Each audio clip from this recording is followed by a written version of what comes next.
गुरुदेव को नमोस्तु नमोस्तु नमोस्तु। अ, आज के यूथ को अपॉर्चुनिटीज़ बहुत ज़्यादा है और काम में बहुत व्यस्त भी रहते हैं, बहुत सारी तरह के उनके पास काम रहते हैं और उससे या उससे काफ़ी ज़्यादा लाइफ में डिस्ट्रैक्शंस भी हैं। फिर से बोलना। आज के यूथ को अपॉर्चुनिटीज़ भी बहुत ज़्यादा हैं और जो काम में वो अपने व्यस्त हैं तो उसमें बहुत ज़्यादा टाइम भी देना पड़ता है, साथ ही बहुत ज़्यादा डिस्ट्रैक्शंस भी है लाइफ में। तो उसको मद्देनज़र रखते हुए अपना क्लैरिटी और डिसीजन मेकिंग को स्ट्रॉन्ग बनाकर एक सक्सेसफुल करियर कैसे बनाए। बहुत अच्छी बात है। अपॉर्चुनिटी, व्यस्तता, इन सब के बीच में डिस्ट्रैक्शन से कैसे बचे, अपनी क्लैरिटी को कैसे बनाए रखे। देखो, सबसे पहले आदमी को अपनी प्रायोरिटीज फिक्स करनी चाहिए। मेरे विचार से व्यस्तता हमारे जीवन में कहीं बाधक नहीं बनती। बाधक बनती है हमारी प्रायोरिटी। अगर हमारी प्रायोरिटी पक्की है तो हमें कोई डिस्ट्रैक्ट नहीं कर सकता। हमने जिस चीज़ को प्राथमिकता बना दी उसी का हम संकल्प ले लेते हैं, और जिसके प्रति हम संकल्पित हो जाते हैं तो फिर हम पूरी तरह उसके प्रति ही समर्पित होते हैं। तो सबसे पहले डिसीजन मेकिंग में क्लैरिटी लाने के लिए अपनी प्रायोरिटीज को सुनिश्चित करें कि मेरी प्राथमिकता क्या है। अपॉर्चुनिटीज बहुत है, लेकिन इसमें सर्वोच्च प्राथमिकता मुझे किसे देनी। आज के युवा को जब कोई अवसर सामने दिखता है तो मृग मरीचिका में भटक सा जाता है। ये भी कर लूँ, ये भी कर लूँ, ये भी कर लूँ, ये भी कर लूँ। हमारे यहाँ एक पुरानी कहावत है, एक साधे सब सधे, सब साधे सब जाए। और आज ऐसा ही दिखने लगा है, सब साधे सब जाए।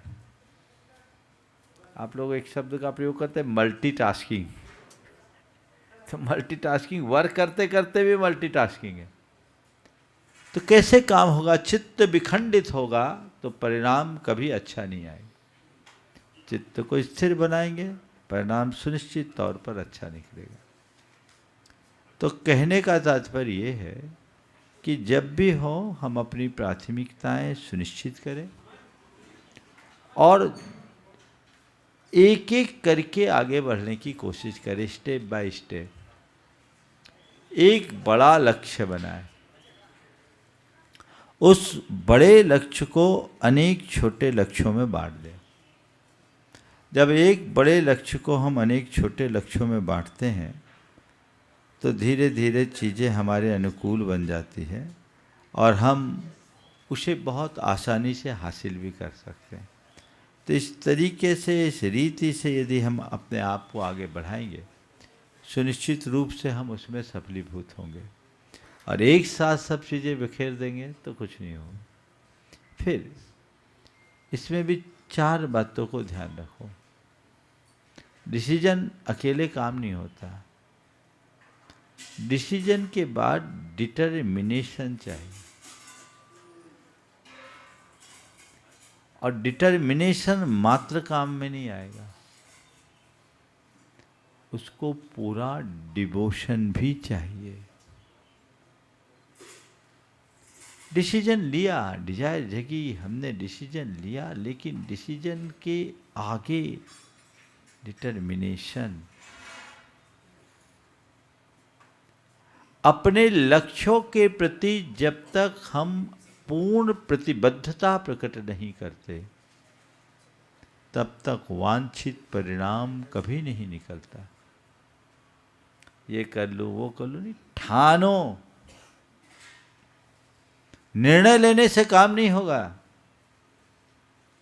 आप लोग तो न जाने कितने डिसीजन लेते और कितने रेजुलेशन अपने लिए जारी करते रहते। होता है, सवेरे जहाँ के था, ठान ले, और ठानने के बाद उसमें पूरी तरह जुट जाए। अभी जो अच्छे लोग काम करते हैं उनके काम करने की शैली, गुणायतन के प्रोजेक्ट के दौरान एक सज्जन जो पूरे के पूरे मीडिया को देख रहे थे, सोरिंग राइट का काम बहुत टफ होता है। फाइल क्रैश ना हो जाए, एक बड़ी चिंता होती है उसमें। एक व्यक्ति 3 दिन से जगा हुआ था उस काम को पूरा करने के लिए, जो उस काम को मूल उसके जो डायरेक्टर थे। और क्या कहा, इस काम को पूरा करके ही दम लेंगे। सारे फोन फान सब एक तरफ। तो बड़े, और उन्हें कर लिया, सफलता मिल गई। चिंता हो रही थी कहीं क्रैश ना हो जाए। तो चीजें तब होती है जब हम उसको ठानते हैं और ठान करके एकदम तन्मय हो जाते हैं। इस तरीके से काम करो, कम निर्णय लो, और अपने निर्णय को जब तक सार्थक न बनाओ तब तक शांत मत बैठो। रोज रोज निर्णय लो और रोज रोज निर्णय बदलो तो कहीं के नहीं रहो।